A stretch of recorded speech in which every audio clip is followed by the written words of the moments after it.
the occupation. In Lower Manhattan's Zuccotti Park, the cast of thousands swell in rebellion against the betrayals by the banks, Wall Street's relentless greed, the plague of joblessness, and the craven servility of the political class, both Republicans and Democrats, to their moneyed masters. In short, the central focus of their protest is capitalism, greed writ large, especially since the economic tumble of fall 2008. Begun mostly by unemployed youth, it has drawn the presence and support of public workers, urban youth, students, teachers, and a considerable number of gray hairs. That's because social discontent is so widespread that it is spreading like wildfire. Wall Street, and then days later, Boston, Baltimore, Philadelphia, San Francisco, and beyond. Demonstrations springing up like mushrooms after a storm in protest to the crony capitalism brought to us by the professional sellouts called politicians.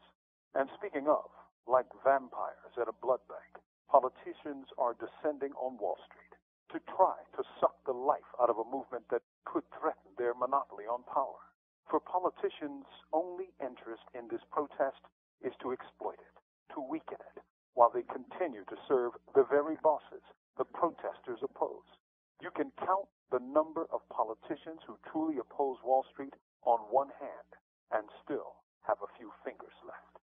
Perhaps America's greatest white revolutionary, abolitionist John Brown, had little regard for politicians. He told his family, quote, "A professional politician you never could trust, for even if he had convictions, he was always ready to sacrifice his principles for his advantage," unquote. Think about that. Now think about every politician you know. This is people's power, sparked in part by the mass protests in Cairo and Wisconsin.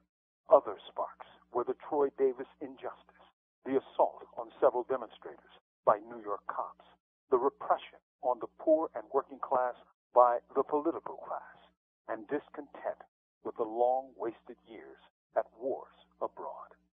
This is people's power. May it remain so. From Death Row, this is Mumia Abu-Jamal. These commentaries are recorded by Noel Hanrahan of Prison Radio.